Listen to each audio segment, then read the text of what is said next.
నమస్కారం, NSTV news కి స్వాగతం. హెడ్లైన్ చూద్దాం.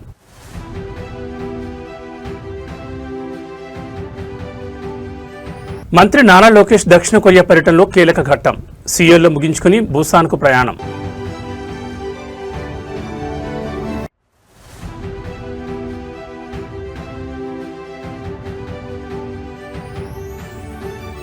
ఇడుపులపాయలో భావోద్వేగ వాతావరణం. మహానేత వైఎస్ఆర్ 77వ జయంతి వేడుకలు ప్రారంభం.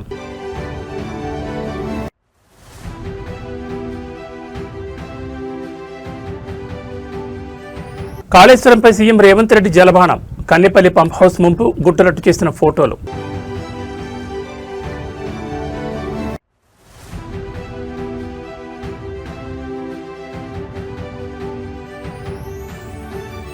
తెలంగాణలో ముదురుతున్న రైతాంగ సమరం. ఆయిల్ ఫామ్ సాగుదారుల లబోదిపో. ఇక డీటెయిల్స్ చూస్తే ఆంధ్రప్రదేశ్ను అంతర్జాతీయ ఇన్వెస్ట్మెంట్స్ హబ్గా, భారతదేశ ఏఐ రాజధానిగా మార్చడమే ధ్యేయంగా మంత్రి నారా లోకేష్ చేపట్టిన దక్షిణ కొరియా పర్యటన అత్యంత కీలక దశకు చేరుకుంది. కొరియా రాజధాని సియోల్లో హ్యుందాయ్ మోబిస్, ఎల్జీ ఎలక్ట్రానిక్స్ మరియు సియోల్ సెమీకండక్టర్స్ లాంటి గ్లోబల్ దిగ్గజాలతో భారీ చర్చలు జరిపిన లోకేష్ తన తదుపరి పారిశ్రామిక వ్యూహాన్ని అమలు చేయడానికి కొరియాలోని అతిపెద్ద వాణిజ్య కేంద్రమైన బుసాన్ నగరానికి రైల్లో ప్రయాణమయ్యారు. బుసాన్ వేదికగా ఏపీఈడీబీ ఆధ్వర్యంలో అపెక్స్ కొరియా పేరుతో ఒక ప్రత్యేక పెట్టుబడిదారుల సహాయక విభాగాన్ని ఆయన ప్రారంభించబోతున్నారు. చూజ్ స్పీడ్ చూజ్ ఏపీ నినాదంతో మంత్రి నారా లోకేష్ సౌత్ కొరియాలో విస్తృతంగా పర్యటిస్తున్నారు. ఇందులో భాగంగా సియోల్ పర్యటన ముగించుకుని కట్టుదిట్టమైన పారిశ్రామిక ఎజెండాతో ఆయన రైల్లో బుసాన్ నగరానికి చేరుకుంటున్నారు. బుసాన్లో ఏపీఈడీబీ ఆధ్వర్యాన ప్రతిష్టాత్మకంగా ఏర్పాటు చేసిన అపెక్స్ కొరియా అనే ఇన్వెస్టర్ల సహాయక అనుసంధాన విభాగాన్ని మంత్రి లోకేష్ ఈ ఉదయమే ప్రారంభించనున్నారు. ఈ విభాగం కొరియన్ కంపెనీలు ఏపీలో పెట్టుబడులు పెట్టేందుకు సింగిల్ విండో కనెక్టివిటీగా పనిచేస్తుంది. అనంతరం కొరియా మెరైన్ ఎక్విప్మెంట్ అసోసియేషన్ ఆధ్వర్యంలో నిర్వహించే ప్రత్యేక రౌండ్ టేబుల్ సమావేశంలో లోకేష్ పాల్గొని ఏపీకి ఉన్న సుదీర్ఘ తీర ప్రాంతం, పోర్టు ఆధారిత పరిశ్రమల అనుకూలతను వివరించనున్నారు. ఈ పర్యటనలో భాగంగా కొరియాకు చెందిన అగ్రశ్రేణి బిజినెస్ గ్రూప్స్ అయిన బిఎన్కే ఫైనాన్షియల్, బుయాంగ్ గ్రూప్, హ్యోంగ్సాంగ్ గ్రూప్ ఉన్నత స్థాయి బృందాలతో లోకేష్ 1-to-1 సమావేశాలు జరపనున్నారు. సాయంత్రం ప్రసిద్ధ షువాల్స్ ఫుట్వేర్ ఫ్యాక్టరీని సందర్శించి smart health care medical shoes తయారీ ప్లాంట్ను ఏపీలో ఏర్పాటు చేయడంపై చర్చలు జరపనున్నారు.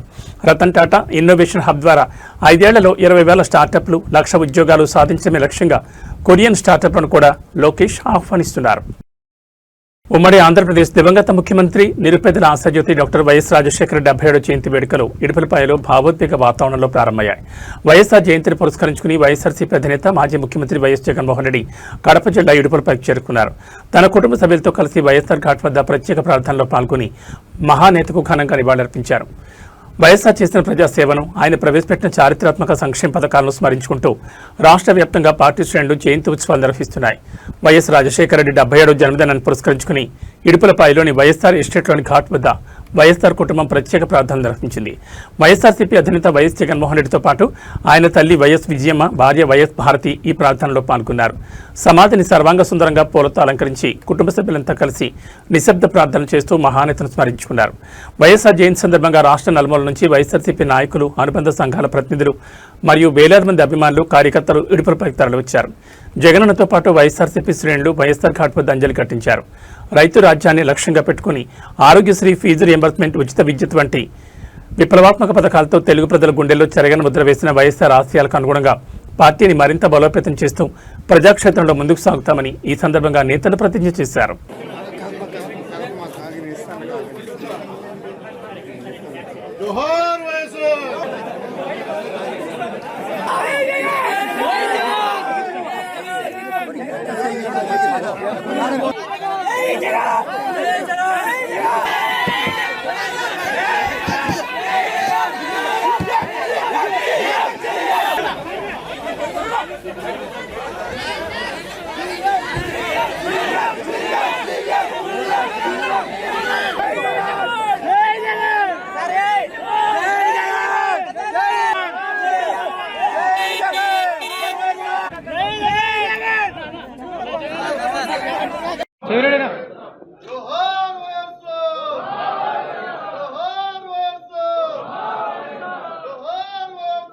తెలంగాణలో కాళేశ్వరం ప్రాజెక్టు చుట్టూ సాగుతున్న రాజకీయ సమరంలో ముఖ్యమంత్రి రేవంత్ రెడ్డి అత్యంత సంచలన ఆధారాలను మీడియా ముందుకు తెచ్చారు.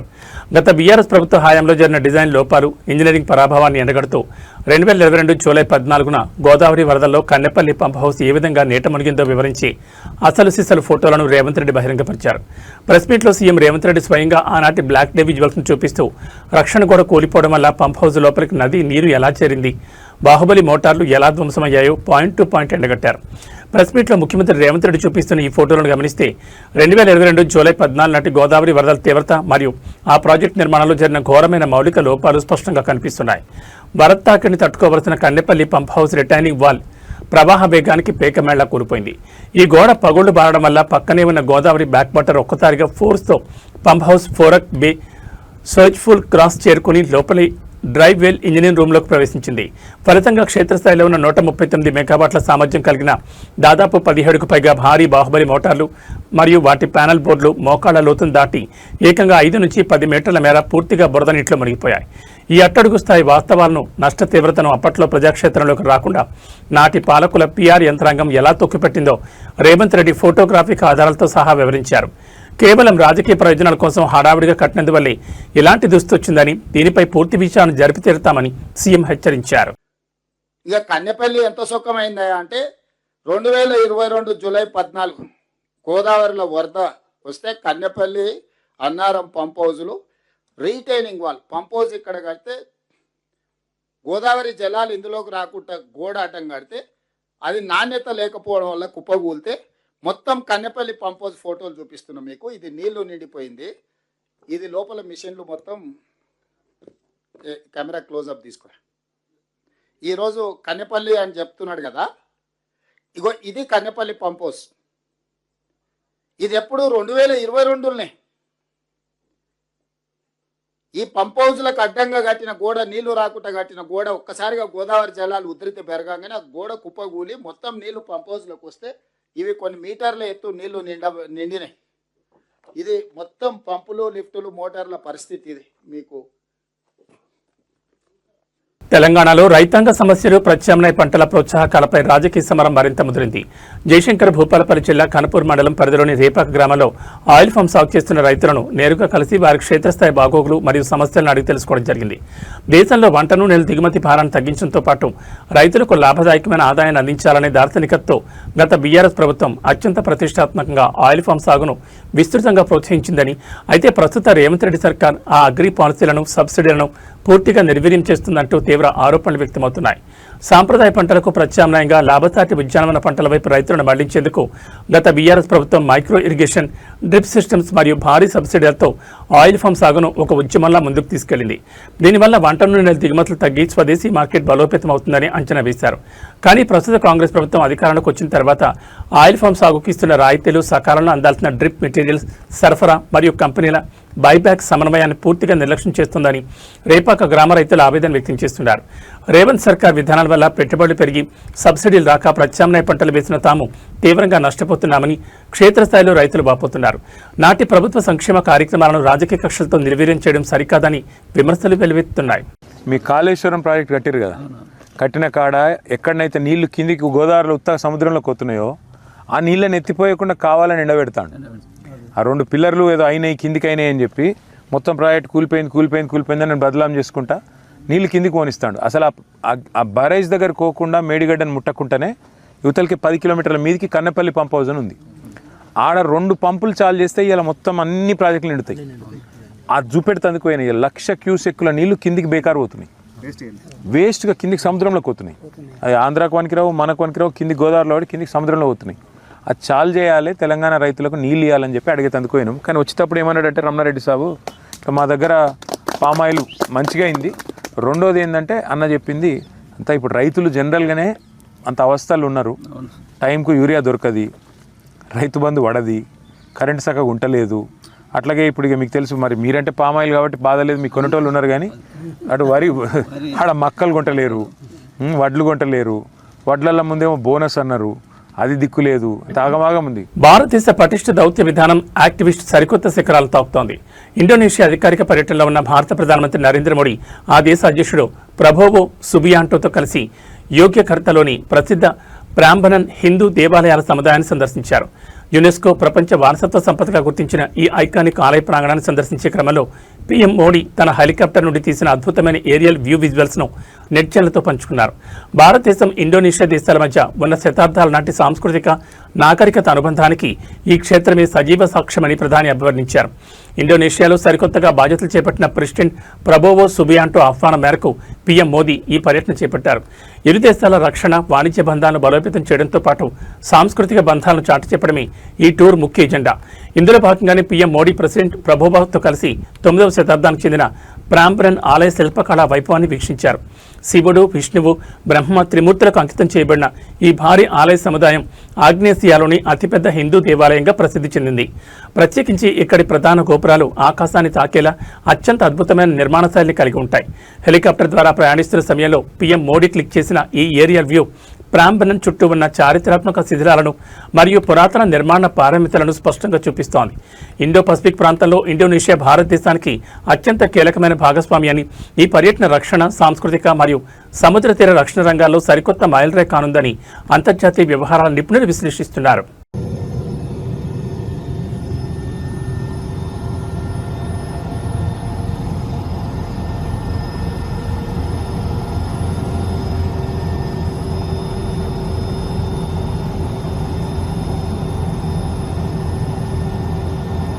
ఆంధ్రప్రదేశ్లో దాదాపు దశాబ్ద కాలంగా న్యాయం కోసం పోరాడుతున్న లక్షలాది మంది అగ్రిగోల్డ్ బాధితుల సమస్యకు శాశ్వత పరిష్కారం చూపే దిశగా కూటమి ప్రభుత్వం మరో సంచలన అడుగు వేసింది. అమరావతి వేదికగా అత్యంత ప్రతిష్టాత్మకంగా ఏర్పాటు చేసిన ప్రత్యేక మంత్రుల బృందం సమావేశంలో అగ్రిగోల్డ్ కేసుల ప్రస్తుత పురోగతిపై మంత్రిమండలి ఉపసంఘం లోతుగా సమీక్ష నిర్వహించింది. గత పాలకుల నిర్లక్ష్యపూరిత వైఖరి వల్ల నలిగిపోయిన సామాన్య డిపాజిట్లకు అండగా నిలబడి ప్రతి ఒక్క బాధితుడికి పూర్తి న్యాయం జరిగే వరకు ప్రభుత్వం బాధ్యతాయుతంగా ముందడుగు వేస్తుందని ఈ సమావేశంలో స్పష్టం చేశారు. పీపుల్ ఫస్ట్ మరియు గుడ్ గవర్నెన్స్ నినాదంతో అధికారంలోకి వచ్చిన కూటమి ప్రభుత్వం అగ్రిగోల్డ్ బాధితుల ఆవేదనను త్వరితగతిన తుడిచేందుకు కార్యాచరణను వేగవంతం చేసింది. గత ప్రభుత్వం ఈ కేసును కేవలం రాజకీయ ప్రయోజనాలకే వాడుకుని ఆస్తుల అటాచ్మెంట్ ప్రక్రియను, కోర్టు విచారణను నత్తనడక నడిపించిందని ప్రస్తుత సమీక్షలో మంత్రుల బృందం తప్పుపట్టింది. ఈ తప్పులను సరిదిద్దుతూ అగ్రిగోల్డ్ సంస్థకు చెందిన వేల కోట్ల విలువైన స్థిరాస్తులను న్యాయపరమైన చిక్కులు లేకుండా వేలం వేయడం ద్వారా లీగల్ రికవరీ ఫండ్స్ సేకరించడమే లక్ష్యంగా ప్రభుత్వం అడుగులు వేస్తోంది. ప్రతి బాధితుడి దరఖాస్తును రీవెరిఫికేషన్ చేసి అర్హులైన ప్రతి ఒక్కరికి పైసా పక్కకు పోకుండా న్యాయం చేస్తామని, ఈ క్రమంలో ఎలాంటి ఆలస్యాన్ని సహించేది లేదని కమిటీ అధికారులను గట్టిగా ఆదేశించింది. బాధితుల పట్ల మానవతా దృక్పథంతో వ్యవహరిస్తూ నిధుల పంపిణీ ప్రక్రియను పూర్తి పారదర్శకంగా మార్చేందుకు సాంకేతిక పరిజ్ఞానాన్ని కూడా ఉపయోగించబోతున్నట్లు సమాచారం.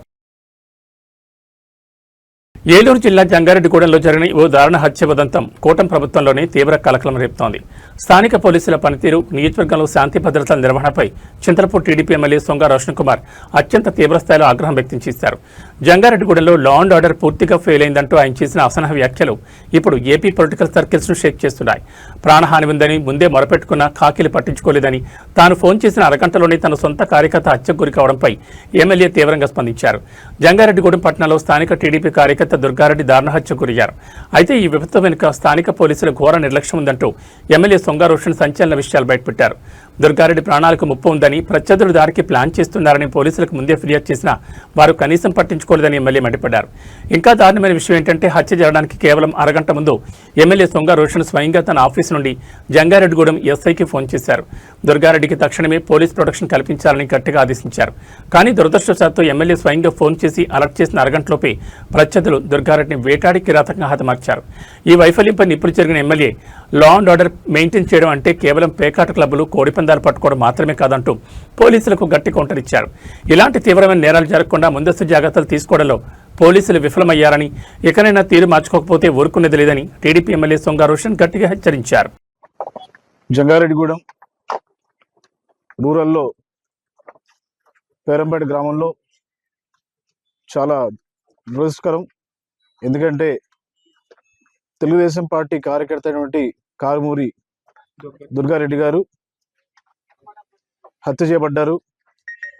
మరి పట్టపగలు చింతలపూడి కాన్స్టిట్యుయెన్సీలో మరి జంగారెడ్డిగూడెంలో ఈ యొక్క హత్య జరగడం నిజంగా నేను చాలా చాలా చింతిస్తున్నాను. మరి ఈ హత్య కేవలం ఇది లా అండ్ ఆర్డర్ ఫెయిల్యూర్. ఇది లా అండ్ ఆర్డర్ సరిగ్గా ప్రొటెక్ట్ చేయకపోవడం వల్లనే పోలీసు వారు దీన్ని సరైన టైంలో కంప్లైంట్ పెట్టినా కూడా మరి యాక్షన్ తీసుకోకుండా ఎవరైతే డిసీజ్డ్ ఉన్నారో వారు వచ్చి లైఫ్ థ్రెట్ అని చెప్పినా కూడా పట్టించుకోకుండా మరి ఇలా చేయడం వల్ల మరి ఈరోజు ఒక ప్రాణం మనం కోల్పోయాం. దుర్గారెడ్డి ఒక మంచి తెలుగుదేశం పార్టీ కార్యకర్త, వార్డ్ మెంబర్ కూడా ఇక్కడ. మరి ఈ ఇన్సిడెంట్ జరిగే అరగంట ముందు మరి నా ఆఫీస్ నుంచి నేను నా పిఏఎస్ఐకి ఫోన్ చేసి ఇట్లా దుర్గారెడ్డి గారికి మరి అన్యాయం జరుగుతూ ఉంది, తనకి ప్రొటెక్షన్ ఇవ్వాలి, ఈ విషయంలో మీరు జాగ్రత్తగా చూడండి అని చెప్తే చెప్పిన అరగంటకే మరి ఇక్కడ తను హత్య చేయడం జరిగింది. మరి ఈ విషయంలో నేను ఎమ్మెల్యేగా మరి పోలీసు వారు చెప్తున్నాను, 24 అవర్స్లో దీని మీద కంప్లీట్ ఇన్వెస్టిగేషన్ తీసుకోవాలి. అలాగే ఎవరైతే మరి చంపారో, దీని వెనకాల ఎవరున్నారో, ఎవరైతే మరి ప్రోత్సహించారో ప్రతి ఒక్కరిని కూడా కఠినంగా శిక్షలు చెప్పి నేను సభాముఖం తెలియజేస్తున్నాను. తెలంగాణ ముఖ్యమంత్రి రేవంత్ రెడ్డి హాజరైన ఒక క్రీడా ఈవెంట్ ఇప్పుడు రాష్ట్రంలో కొత్త పొలిటికల్ డిబేట్ కు తెరలేపింది. హైదరాబాద్ వేదికగా జరిగిన ఫుట్బాల్ మ్యాచ్ ముగింపు వేడుకల సందర్భంగా సీఎం రేవంత్ రెడ్డి వ్యవహరించిన తీరుపై నెటిజన్లు, ప్రతిపక్ష శ్రేణులు తీవ్రస్థాయిలో విరుచుకుపడుతున్నారు. తన వ్యక్తిగత ఇమేజ్ పెంచుకునే పీఆర్ స్టంట్స్ కోసం ఈవెంట్కు తీసుకొచ్చిన పాఠశాల చిన్నారులను అర్ధరాత్రి వరకు స్టేడియంలోనే ఉంచి తీవ్ర ఇబ్బందులు గురిచేశారని ఆరోపణలు వెల్లువెత్తున్నాయి. రాత్రి బాగా ఆలస్యం కావడంతో ఇంటికి వెళ్లలేక, ఎవరికి చెప్పుకోలేక దట్టమైన లైట్ల వెలుతురులోని ఆ చిన్నపిల్లలు కుర్చీల్లోనే కొనుక్కు తీస్తున్న విజువల్స్ ఇప్పుడు నెట్టింట వైరల్ అవుతున్నాయి. హైదరాబాద్లో క్రీడలను ప్రోత్సహించే వ్యూహంలో భాగంగా ఏర్పాటు చేసిన ఈ ఫుట్బాల్ మ్యాచ్కు ముఖ్యమంత్రి రేవంత్ రెడ్డి ముఖ్య అతిథిగా హాజరయ్యారు. అయితే ఈ మ్యాచ్ షెడ్యూల్, తదుపరి ముగింపు కార్యక్రమాలు అనుకున్న సమయం కంటే చాలా ఆలస్యంగా సాగాయి. రాత్రి 12 గంటలు దాటుతున్న సీఎం రేవంత్ రెడ్డి మ్యాచ్ ముగిసే వరకు అక్కడే ఉండి వీక్షించారు. ప్రోటోకాల్ నిబంధనలు మరియు సీఎం ఇమేజ్ బిల్డింగ్ ప్రమోషన్ల కోసం నిర్వాహకులు ఈవెంట్ ప్రారంభంలో తీసుకొచ్చిన చిన్నారులను రాత్రి వేళ కూడా ఇంటికి పంపకుండా అక్కడే కూర్చోబెట్టడం వివాదానికి కేంద్ర బిందువైంది. సాధారణంగా రాత్రి 9 లేదా 10 గంటల కల్లా నిద్రపోయే అలవాటున్న ప్రాథమిక ఉన్నత పాఠశాల విద్యార్థులు అర్ధరాత్రి 1 గంట కావస్తున్న కార్యక్రమం ముగియకపోవడంతో తీవ్ర అలసట గురయ్యారు. నిర్వాహకులకు భయపడి బయటకు వెళ్లలేక స్టేడియం సీట్లలోనే తలలు వాల్చి నిద్రపోతున్న దృశ్యాలు ప్రజా సంఘాల ఆగ్రహానికి కారణమయ్యాయి.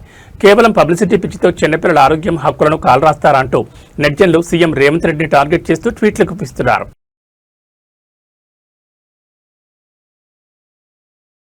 తెలంగాణలో కాళేశ్వరం ప్రాజెక్టు జలాలు, కన్నెపల్లి పంప్ హౌస్ మోటార్ల నిర్వహణ చుట్టూ రాజకీయాలు ఒక్కసారిగా హీటెక్కాయి. గోదావరిలో నీళ్లే లేవంటూ ముఖ్యమంత్రి రేవంత్ రెడ్డి చేస్తున్న వ్యాఖ్యలకు బీఆర్ఎస్ సీనియర్ నేత మాజీ మంత్రి వేముల ప్రశాంత్ రెడ్డి క్షేత్రస్థాయి సాంకేతిక ఆధారాలతో బలమైన కౌంటర్ ఇచ్చారు. కన్నెపల్లి పంప్ హౌస్ వద్ద ప్రస్తుతం నీటి మట్టం 102 మీటర్లకు చేరిన కాంగ్రెస్ ప్రభుత్వం కావాలనే మోటార్లను ఆన్ చేయడం లేదని మండిపడ్డారు. కేసీఆర్ ఇంజనీరింగ్ దార్శనికతను తక్కువ చేసి చూపే ప్రయత్నంలో రైతాంగాన్ని ఆగం చేయడం ఎంతవరకు సమంజసమని నిలదీశారు. కన్నెపల్లి పంప్ హౌస్ వద్ద ప్రస్తుత జల విశ్లేషణను మాజీ మంత్రి వేముల ప్రశాంత్ రెడ్డి మీడియాకు క్షుణ్ణంగా వివరించారు. కన్నెపల్లి పంప్ హౌస్ డిజైన్ ప్రకారం కేవలం 92 మీటర్ల వద్ద నీటి మట్టం ఉన్నా సరే మోటార్ల ద్వారా నీటిని విజయవంతంగా ఎత్తిపోసే సాంకేతిక అవకాశం ఉంది. కానీ ప్రస్తుతం అక్కడ ఏకంగా 102 మీటర్ల ఎత్తులో నీళ్లు ప్రవహిస్తున్నాయని, అంటే లిఫ్టింగ్ సామర్థ్యానికి మించి రికార్డు స్థాయిలో నీటి లభ్యత ఉందని గణాంకాలతో సహా నిరూపించారు. ఎగువ గోదావరిలో ఆశించిన స్థాయిలో నీళ్లు లేకపోయినా ప్రాణహిత నది కలిసే చోటు నుంచి కాళేశ్వరం ప్రాజెక్టుకు తీవ్ర వరద ప్రవాహం వస్తోందని గుర్తు చేశారు. ప్రాణహిత నది నుంచి ఏ కాలంలోనైనా నీటిని గరిష్టంగా వాడుకునే వీలుంటుంది కాబట్టి నాటి ముఖ్యమంత్రి కేసీఆర్ ఎంతో రీసెర్చ్ చేసి కాళేశ్వరం ప్రాజెక్టుని ఈ రీతిలో డిజైన్ చేశారని స్పష్టం చేశారు. కేవలం బీఆర్ఎస్ పార్టీ మీద ఉన్న రాజకీయ కోపంతో అసలు నీళ్లే లేవని అబద్ధాలు చెప్తూ సాగు, తాగునీరు అందక అల్లాడుతున్న రైతులను, ప్రజలను వంచడం దారుణమన్నారు. ఇప్పటికైనా పట్టుదల వీడి తక్షణమే Kannepalli pump house motor launch చేసి నీటిని లిఫ్ట్ చేయాలని డిమాండ్ చేశారు. ఇది ప్రాణహిత నది గోదావరిలో కలిసిన తర్వాత పారుతున్న గోదావరిది. ఇది ఇప్పుడు మనం కన్నెపల్లి పంప్ హౌస్ దగ్గర ఉన్నాం. కొద్దిగా ఇక్కడ నుంచి అవతల కిందికి మేడిగడ్డ బ్యారేజ్ ఉంటుంది. అయితే ఇప్పుడు మేడిగడ్డ బ్యారేజ్ తెరిచింది, గోదావరి పారుతా ఉన్నది, బ్యారేజ్ నిలకడగా అట్లనే ఉంది, బ్యారేజ్ ఏం కాలేదు. గోదావరి నీళ్లు బ్యారేజ్ దాటుకొని కిందికి పోతా ఉంది. అదొక పాయింట్. రెండో పాయింట్, ఇప్పుడు ఈ పారే గోదావరి నుంచే కన్నెపల్లి పంప్ హౌస్ కు నీళ్లు వస్తుంది. యాక్చువల్ గా 92 మీటర్స్ లెవెల్ నుంచి కన్నెపల్లి పంప్ హౌస్ కు నీళ్లు తీసుకోవచ్చు. ఇప్పుడు 102 మీటర్స్ లెవెల్ ఉన్నది. అంటే 10 మీటర్ల నీళ్లు కన్నెపల్లి పంప్ హౌస్ లోకి రావచ్చు. 10 మీటర్ల ఎత్తులో ఉంది, ఇంకా నీళ్లు ఉన్నాయి 10 మీటర్లు. అంటే మేడిగడ్డ బ్యారేజీ క్లోజ్ చేయకుండా పారే గోదావరి నుంచే నీళ్లు తీసుకునే అవకాశం ఉన్నది. 10 మీటర్ల మేర నీళ్లు తీసుకునే అవకాశం ఉంది. ఇప్పుడు మనం ఇక్కడ Kannepalli pump house approach channel దగ్గర ఉన్నాం. ఇది అప్రోచ్ ఛానల్, అదేమో పంప్ హౌస్. ఆ పంప్ హౌస్ గేట్లు అవి. సో ఇక్కడ కూడా ఈ అప్రోచ్ ఛానల్ నుంచి ఇది అప్రోచ్ ఛానల్ నుంచి ఈ పంప్ హౌస్ కి ఆ గేట్లు 31 గేట్లు ఉన్నాయి. అక్కడ నీళ్లు ఆ గేట్ ఓపెన్ చేస్తే పంప్ హౌస్ లోకి పోయి పంప్ హౌస్ నుంచి అక్కడి నుంచి ఆ పైకి నీళ్లు లిఫ్ట్ చేయొచ్చు.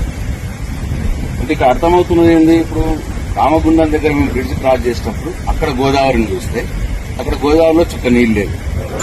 ఎక్కడైతే ప్రాణాయిత నది కలిసిన తర్వాత గోదావరి ఇప్పుడు నేను ఇంతకుముందు మీకు చూపించిన గోదావరి బ్రహ్మాండంగా పారుతా ఉన్నది. అంటే ఇక్కడ నుంచి ఎగువన గోదావరి ఏదైతే ఉన్నదో ఆ గోదావరిలో నీళ్లు లేవు. ఆ గోదావరి మీద ఆధారపడ్డటువంటి ఆయకట్టు రైతులు. టాలీవుడ్ స్మార్ట్ బ్యూటీ నిత్య అగర్వాల్ తిరుమల శ్రీవారిని దర్శించుకున్నారు. బుధవారం ఉదయం జరిగిన వీఐపీ ప్రారంభ విరామ దర్శన సమయంలో ఆమె స్వామివారి సేవలో పాల్గొన్నారు. సాంప్రదాయ దుస్తులలో తిరుమల కొండకు చేరుకున్న నిత్య అగర్వాల్కు టీటీడీ అధికారులు ఘనంగా స్వాగతం పలికి దర్శన ఏర్పాట్లు చేశారు. దర్శన అనంతరం ఆలయం వెలుపల ఆమె మీడియాతో మాట్లాడుతూ తన భవిష్యత్ చిత్రాల గురించి పలు ఆసక్తికర విషయాలు పంచుకున్నారు. ప్రస్తుతం బాలీవుడ్తో పాటు టాలీవుడ్లో 2 భారీ చిత్రాలు లైన్లో ఉన్నట్లు ప్రకటించారు. శ్రీవారి దర్శనాన్ని అత్యంత భక్తి శ్రద్ధలతో ముగించుకున్న నటి నిధి అగర్వాల్కు ఆలయ రంగనాయకుల మండపంలో వేద పండితులు ప్రత్యేక ఆశీర్వచనం చేశారు. అనంతరం టీటీడీ అధికారులు స్వామివారి పవిత్ర తీర్థ ప్రసాదాలను శేషవస్త్రాన్ని ఆమెకు అందజేశారు. ఆలయం నుంచి వెలుపలకు వచ్చిన నిధి అగర్వాల్తో సెల్ఫీల కోసం స్థానిక భక్తులు అభిమానులు భారీగా ఎగబడ్డారు. ఈ సందర్భంగా తన కెరీర్ అప్డేట్స్ పంచుకున్న నిధి ప్రస్తుతం బాలీవుడ్ రంగంలో 2 ప్రతిష్టాత్మక చిత్రాల్లో నటిస్తూ బిజీగా ఉన్నట్లు వెల్లడించారు. అంతేకాకుండా సౌత్ ఆడియన్స్ ఎంతో ఈగర్గా వెయిట్ చేస్తున్న తన తెలుగు ప్రాజెక్టుపై కూడా క్లారిటీ ఇచ్చారు. స్వామివారి ఆశీస్సులతో ఈ సినిమాలని అతిపెద్ద బ్లాక్ బస్టర్స్ అవుతాయని ఆమె ఆశాభావం వ్యక్తం చేశారు.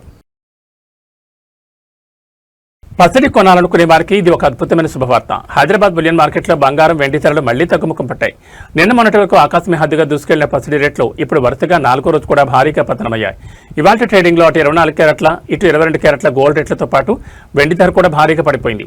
హైదరాబాద్ బులియన్ మార్కెట్ తాజా గణాంకాల ప్రకారం ఇవాళ 24 క్యారెట్ల 10 గ్రాముల స్వచ్ఛమైన బంగారం ధరపై ఏకంగా ₹770 మేర పతనమై 1,40,4,490కి చేరింది. అదేవిధంగా సామాన్యులు ఎక్కువగా కొనుగోలు చేసే 22 క్యారెట్ల 10 గ్రాముల ఆభరణాల బంగారం ధర కూడా 700 కుప్పకూలి ప్రస్తుతం 1,32,450 పలుకుతోంది. బంగారం ధరలోని వెండి కూడా భారీగా పతనమై ఇన్వెస్టర్లకు షాక్ ఇచ్చింది. ఇవాళ ఒక్కరోజే కిలో వెండి ధర ఏకంగా 5,000 మేర క్షీణించి 2,45,000 మార్కు పడిపోయింది. అయితే వినియోగదారులు గమనించాల్సిన ముఖ్యమైన విషయం ఏంటంటే ఈ ప్రకటించిన ధరలపై 3% జీఎస్టీ అదనంగా ఉంటుంది. అలాగే ఆంధ్రప్రదేశ్, తెలంగాణ రాష్ట్రాల్లోని వివిధ నగరాలు, స్థానిక జ్యువెలరీ షోరూంలను బట్టి మేకింగ్ ఛార్జీలు మరియు రేట్లలో స్వల్ప తేడాలు ఉండే అవకాశం ఉంది.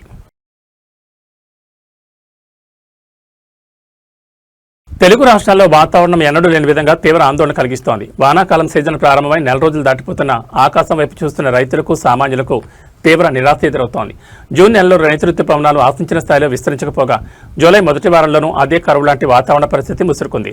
అంతర్జాతీయంగా ఏర్పడిన ఎల్నినో, లానినా ప్రభావాలే ఇందుకు ప్రధాన కారణమని వాతావరణ శాస్త్రవేత్తలు స్పష్టం చేస్తున్నారు. అటు తెలంగాణ, ఇటు ఆంధ్రప్రదేశ్లో వర్షపాతం లోటు రోజురోజుకు పెరుగుతోంది. హైదరాబాద్ నగరంలో జూన్ నెల అంతా కేవలం 20 నుంచి 45% మేర వర్షపాతం లోటు నమోదైంది. వర్షాలు సమృద్ధిగా పడాల్సిన ఈ వేళలో నగరానికి తాగునీరు అందించే జంట జలాశయాలు ఉస్మాన్ సాగర్, హిమాయత్ సాగర్తో పాటు మూసీ నది కూడా ఇంకా పొడిగానే దర్శనమిస్తున్నాయి. ఇక ఆంధ్రప్రదేశ్ విషయానికి వస్తే రాష్ట్రంలో గత కొన్ని రోజులుగా ఆకాశం ముసురు పడుతున్నట్లు కనిపిస్తున్న ఆశించిన స్థాయిలో ఒక్క భారీ వర్షం కూడా కురవట్లేదు. దీనికి కారణం 2 రోజుల క్రితం బంగాళాఖాతంలో ఏర్పడిన వాయుగుండం తీరం దాటి తీవ్ర అల్పపీడనంగా మారి ప్రస్తుతం మధ్యప్రదేశ్, ఉత్తరప్రదేశ్ పరిసరాల్లో కొనసాగుతోంది. దీనివల్ల ఆ సిస్టమ్ ప్రభావం ఏపీపై పూర్తిగా తప్పింది. ఫలితంగా అల్పపీడన ద్రోణి మేఘాలను లాగేయడంతో రాష్ట్రంలో ఎండల తీవ్రత ఒక్కసారిగా పెరిగిపోయింది. నిన్న ఒక్కరోజే తిరుపతి, కావలి, నెల్లూరు పరిసర ప్రాంతాల్లో ఏకంగా 39 డిగ్రీల గరిష్ట ఉష్ణోగ్రతలు నమోదై జూలై నెలలోనే మే నెల ఎండలు తలపించాయి. వర్షాలు లేకపోవడంతో తీవ్ర నీటి ఎద్దడి ఏర్పడే ప్రమాదం ఉందని, వ్యవసాయ రక్షణ కోసం ప్రత్యామ్నాయ పంటల ప్రణాళికలను సిద్ధం చేసుకోవాలని నిపుణులు హెచ్చరిస్తున్నారు. ఏబీ బులెటిన్ విశేషాలు. నమస్కారం.